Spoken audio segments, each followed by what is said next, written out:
Do not let them drag us another inch closer to the edge. Not 1 inch. Blah, blah, blah, blah, blah, blah. The world we used to safely inhabit no longer exists. We have been deprived of our rights as democratic citizens. Blah, blah, blah. Greta! How do politicians and self-proclaimed activists make people fear for the future unless you get with their program? How do they use fear as a rhetorical device? These are the questions this video will answer. On this channel, we try to get to the bottom of what people are actually saying. And in Greta Thunberg's speech, or Greta Thunberg as I'll pronounce her name in English, there's a lot to look at beneath the surface. Make sure you watch until the end, because things are about to escalate. A lot.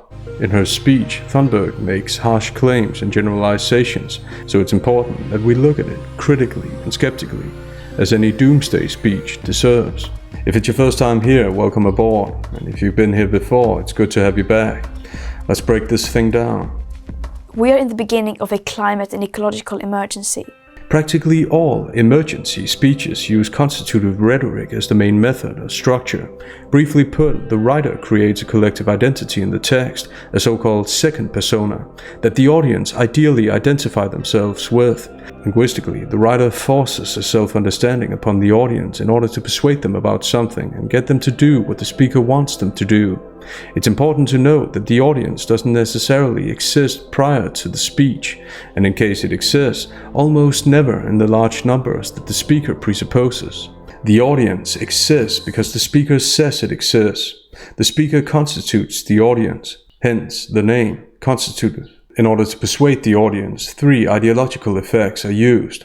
The first effect is to create identification across all social classes, a collective we or a collective protagonist, which leads to the second effect, to make it seem like this collective we has been in existence for a long time. This is all happening because we, the people, haven't yet been made fully aware of our situation or of the consequences of what is about to happen.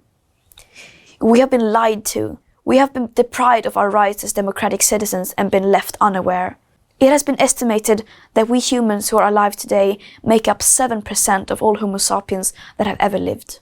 We are all related in time and space. Together, we stretch back through time and forward into our common future. The third effect is about getting the audience to act in the real world, based on the identification which the speaker hopes that the first and second effect have created. The third effect is about getting the audience to adopt the speaker's mindset and follow their instructions. Do as they say, basically. Hope is taking action. It is stepping outside of your comfort zone. The time has come for us to tell this story and perhaps even change the ending. Together we can do the seemingly impossible. It's about creating fear before instilling hope, if and only if people take the speaker's advice. Fear is used on a daily basis by the people in charge and the people that mass media listen to, like Thunberg. So it's conceivable that even the vowel stresses she uses for dramatic effect, pathos, are underscored on the teleprompter she reads from.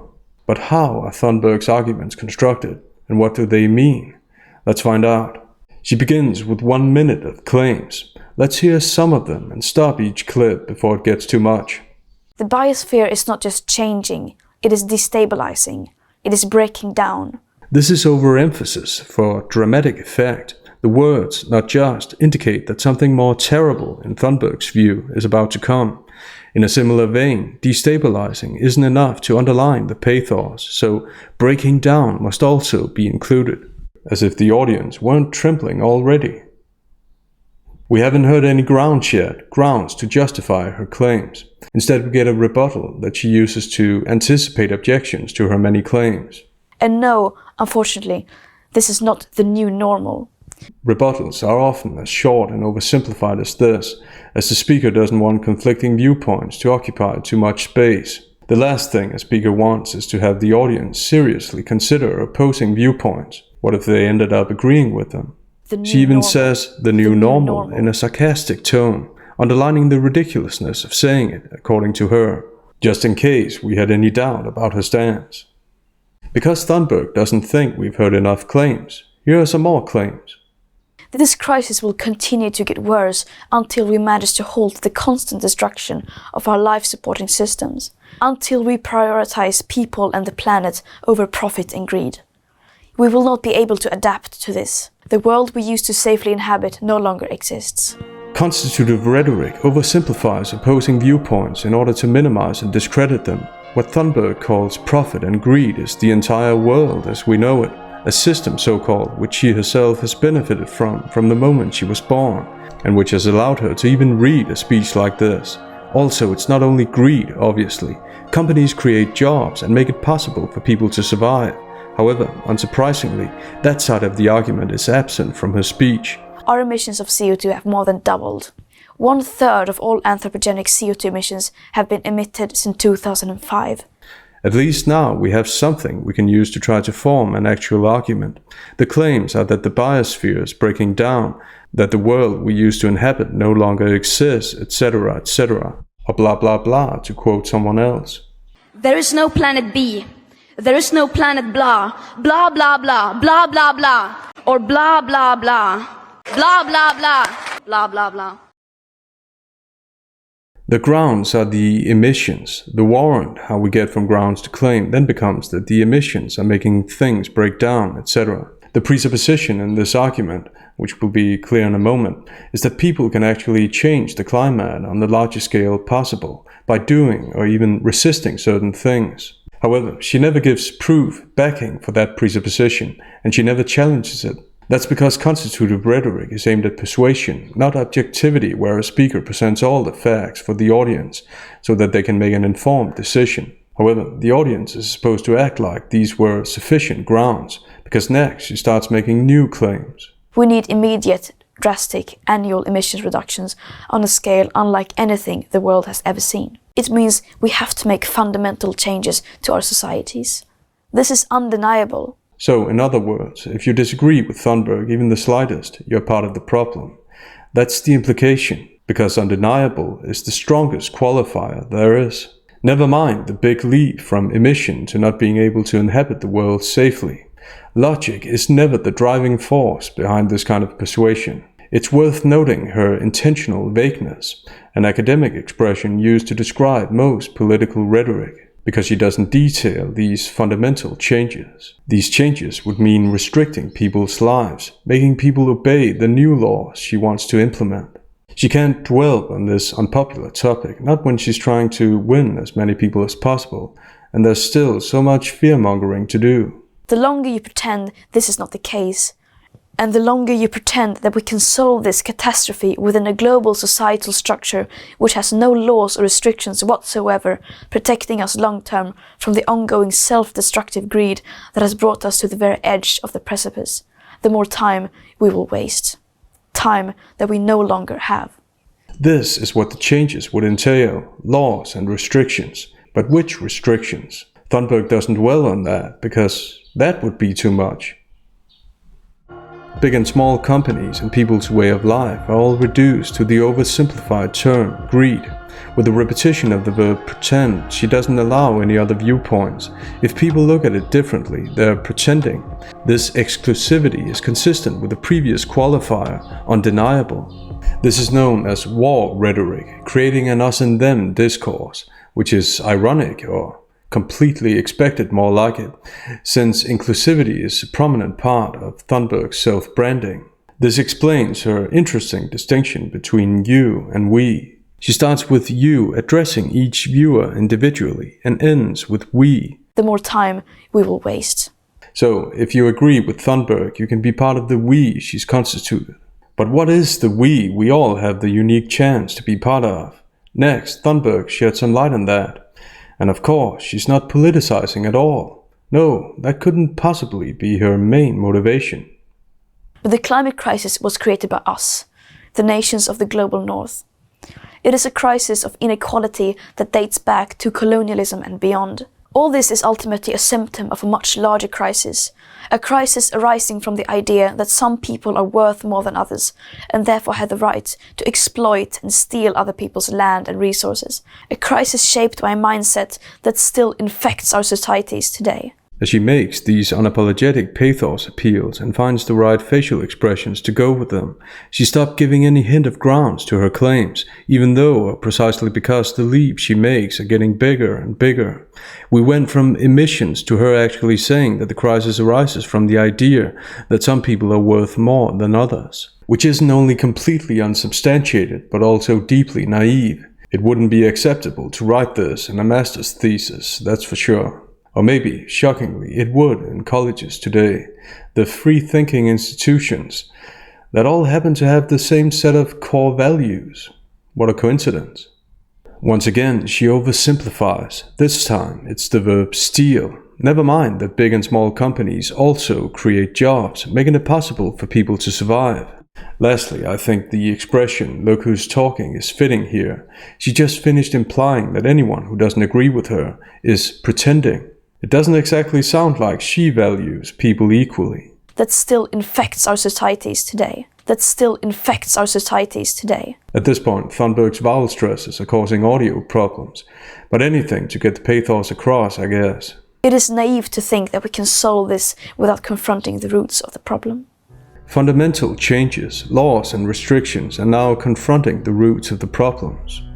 She's never specific about what she means because she knows that most people don't want to know what confronting the roots really means, what the enormous consequences of that are. Once again, she's anticipating objections. By implying that any objection to her opinions would be naive, she avoids having people call her naive, according to this logic, that is. Thunberg's been called naive many times, so she's aware that naive is exactly what her critics think the speech is. Countering and oversimplifying objections are standard parts of constituted rhetoric and political communication in general. Now that she's been as hyperbolic as possible, it's time to mitigate her harsh claims, an inevitable part of every doomsday speech. This way, she can appear more empathetic, which is important to get people to identify themselves with her and her alleged cause. We are not the problem. The problem is the systems which allow and even encourage this to happen. The so-called system which people's lives are completely dependent on. I think that deserves an honorable mention. Despite her comforting words that overcompensate for a focus on the planet rather than people's lives, the unavoidable conclusion for someone with Thunberg's views is that people are indeed the problem, because the system which she keeps referring to in this generalizing way can't do anything by itself. A system can never do anything by itself. It can't be an active agent. People keep the system she dislikes going, each individual person. And it's each individual person's life she seeks to restrict somehow, as each individual person is dependent on the system. In other words, she wants to replace one system with another system, her system. Next, it's about angering the audience, which is a standard part of war rhetoric, making people feel as upset as the speaker is or pretends to be. The most effective way to do this is to create a common enemy. This is all happening because we, the people, haven't yet been made fully aware of our situation or of the consequences of what is about to happen. We have been lied to. We have been deprived of our rights as democratic citizens and been left unaware. So now we're all included in Thunberg's we. This type of sudden association is a way of disguising that in reality it's the speaker who's upset or is paid to act upset. This way the speaker can make it look like she cares and is merely speaking on behalf of a large collective. The adjective democratic is included to enhance the us and them discourse. Thunberg as the presumed democratic force and anyone who disagrees with her as the anti-democratic force, even though the way she wants people to conform to her program doesn't exactly have a democratic feel to it. Again, she monopolizes words before the opposing side has a chance to use the same words against her. She pretends to be open to the possibility that people simply haven't been made fully aware of our situation, as she calls it. I say pretend because she presupposes that once a person's been made fully aware, he or she can only reach one acceptable conclusion, Thunberg's conclusion. That's also why she calls it our situation, presupposing that the situation exists and people just need to realize it. However, by phrasing it like this, she avoids having to scold or reprimand people. Instead, she can make it sound like they're simply not as informed. I have absolutely no idea why so many people feel like the 20-year-old Thunberg is condescending. None at all. Do not let them drag us another inch closer to the edge. Not 1 inch. Right here and right now is where we draw the line. This is where we stand our ground. Democratic means will of the people. What if the will of the people isn't to replace the current system? What if people don't buy her narrative? Who's really advocating for the will of the people? It's ironic to hear Thunberg refer to this nameless, faceless enemy as them, when the fact is she's been on the guest list to this enemy's conferences and gatherings for years. She's also on every politically correct news outlet and talk show out there. Thunberg makes a living off of this resistance towards the system. It's a huge source of income for her. And next, in line with this, she starts advertising, which is the ultimate end goal with Constituted Rhetoric. But we aren't supposed to know that, so don't tell anyone I told you. I have spent the last 1 year and a half putting together a book with over 100 contributors that will share expertise and experiences from people all over the world in an attempt to communicate a holistic picture. Because of course, without her book, we would never get the holistic picture. This self-branding is intentionally kept short so that it's not too obvious. Like all other activists and politicians, Thunberg has a narrative she wants to sell, literally. It must be told in books and articles, in movies and songs, at breakfast tables, lunch meetings and family gatherings, in lifts, at bus stops and in rural shops, in schools, boardrooms and marketplaces, in the fields, in the warehouses and on the factory floors, at union meetings, political workshops and football games, in kindergartens and in old people's homes, in hospitals and at music festivals, on social media and the evening news, on dusty country roads and in the streets and alleys of our towns and cities, everywhere, all the time. Anywhere else? Just wondering. Also, why does it have to be dusty country roads? Isn't that discriminating to country roads that aren't dusty? How do we know that all country roads are dusty? Sounds like a topic for another video, because something tells me I need to stop right here and now. Feel free to like and subscribe. See you next time.